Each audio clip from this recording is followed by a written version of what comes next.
Hi guys, Kim here. Welcome to Backyard Blooms. In today's video, we are going to plant up another gorgeous aquapot. Look how pretty this is. This is the largest aquapot, and it's right here in front of our two garages. And I did get some inspiration off a picture that I saw from Proven Winners that they had planted up. So I'm pretty excited about planting this up, and I'm going to go over all these gorgeous plants with you. Look how pretty they are. So I did go with pink and like this red right here because I've got pinks and oranges and all those colors in my front garden, so I need to kind of correlate each other. I do have, didn't mean to pull this one here, I got me a basil plant that I'm going to plant later, but I'm not going to actually plant that in here.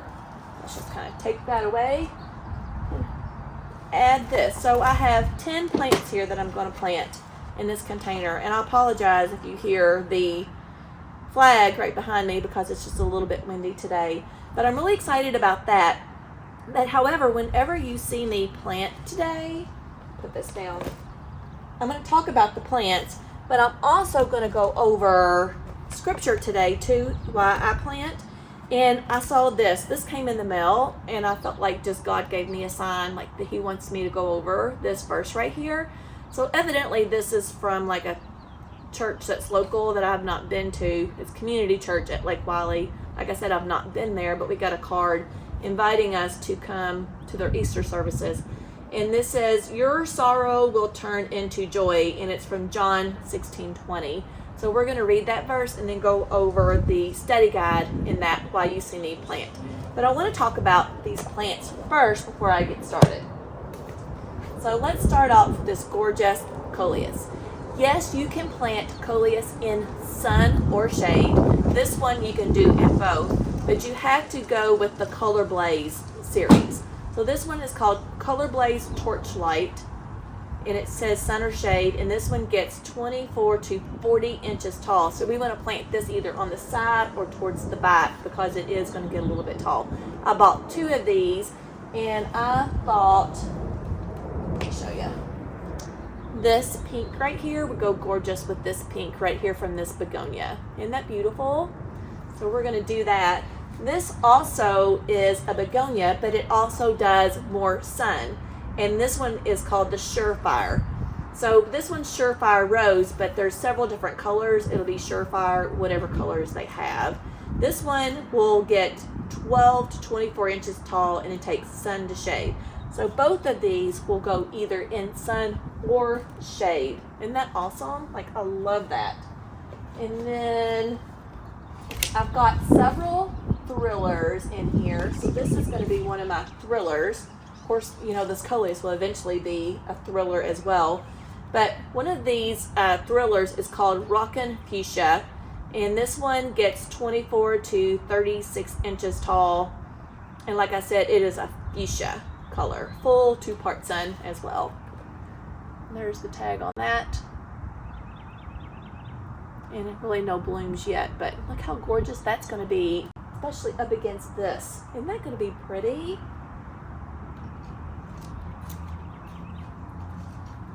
Let me just bring all these tags up close to you here.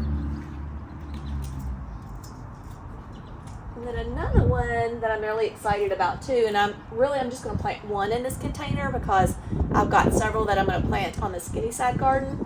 But this one is a dahlia, and it's called Virtusco. I don't know, Pinkerific. Let's just say it's Pinkerific. This one takes full sun, and it gets 15 to 18 inches tall. So I love this about these dahlias because most dahlias get really, really tall, and this one's going to stay short. So let me bring all these up to you. See, look, isn't that going to be beautiful together? All these colors. I think it's going to accent very well. We have different colors, different textures, different heights, and that's what you really want in a container.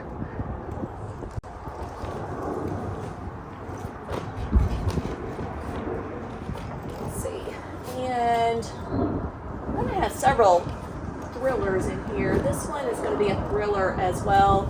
And I've planted this a lot, and I really like this one as a thriller. This was called Graceful Grasses Prince Tut, and this one gets 18 to 30 inches tall. And there's the Prince Tut.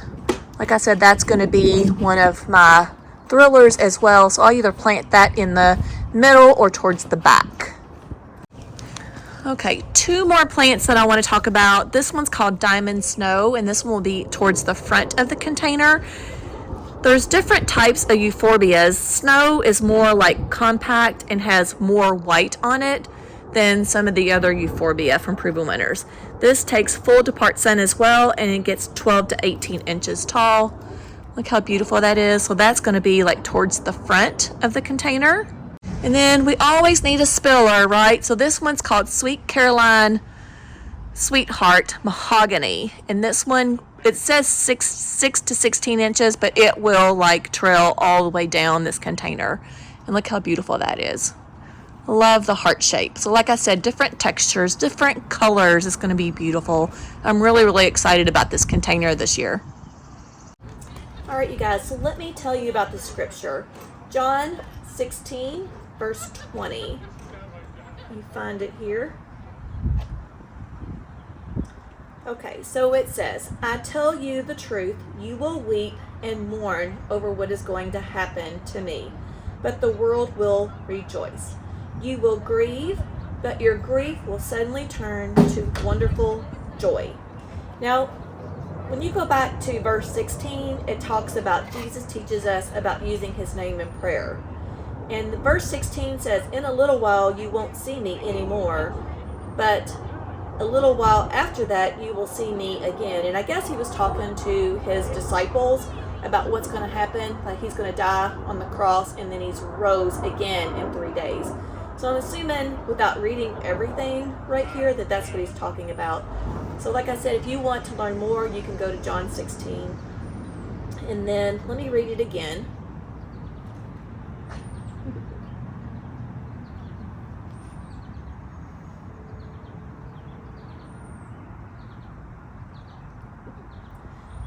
And it says, I tell you the truth, you will weep and mourn over what is going to happen to me, but the world will rejoice.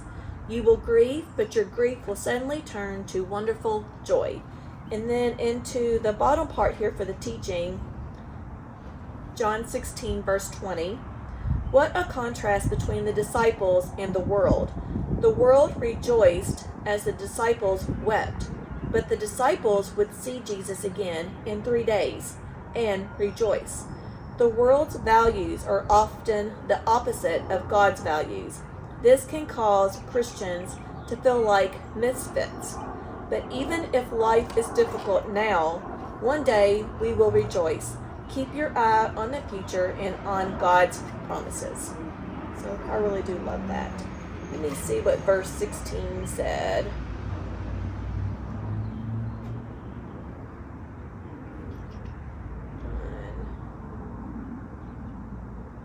Alright, so in verse 16 it says, in his last moments, and this is the study guide part of it.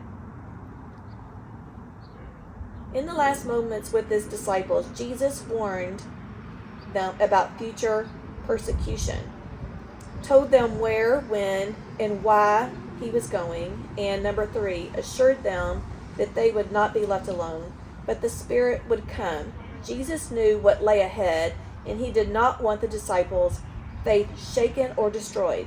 God wants you to know you are not alone. You have the Holy Spirit to comfort you, teach you truth, and help you. So I really like that. And if you want to learn more, get into your Bible, because God teaches and talks to everybody differently than he does me. And like I said, he talked to me by just sending me this in the mail. And I felt like that he wanted me to go over this with you. So that is the verse for the day. And like I said, while I am reading this to you, or I just read it to you, I'm going to be planting this up, and it's going to be gorgeous. I already do have the new soil in here. I have the Proven Winners soil that I filled up. I cleaned it all up. I removed all the soil and then took out all the reservoir, cleaned it up, put new soil back. I love the Proven Winners soil because it's really fluffy, and I feel like it absorbs water good, but not too mushy to where it's going to cause root rot. And then this is like an aqua pot, so it's a self-watering pot. So I only have to water it maybe once or twice throughout the week. Well, definitely just once. And then I've got gorgeous plants in here. So like I said, I already have my biotone, and I already have my Proven Winners fertilizer in there too. But I'll show you that as well before this video is over. Look how beautiful it's gonna be, you guys. I'm super, super excited. I love the white. This is gonna be gorgeous when it trails over. These are gonna fill in really nice. I'm gonna have that gorgeous bloom right there. And then these are gonna be really, really pretty too. I'm super excited about everything. This Queen Tut right here. I'm sorry, it's a Prince Tut. They do have Queen and King and a Prince Tut, but this one's short right now, but it'll eventually be the biggest out of all these flowers right there. But I'm super excited to see it all come together. It already looks beautiful without even growing. So I'm excited to see what it's gonna look like throughout the summer. There's the aqua pot. And I do have to fill this with water. Let me see. This is my water reservoir right here. And I will fill it up. And then I will know when it's finished. Thought that was my drain hole. Let me see where it's at. Yeah, so this is my drain hole right here. So whenever it's completely full, it will come out of this one right here. That way you will never ever have to overwater it, and your plants will never die on you. That's all you have to do, is at least water it once a week. I think most of us are capable of doing that, right? All right, guys, I hope you enjoyed my scripture of John, and I hope you enjoyed this beautiful planting. I sure did, and I think it's going to be beautiful. I'm really excited to get it to grow. Make sure you like, share, and subscribe. The more you interact with me, the more you comment, the more that you like my videos, the more that you share my videos, and of course, make sure you subscribe. The better my videos do for me, and I can come to you and provide more scripture and more gorgeous blooms. I'll see you in the next video. Bye, friends.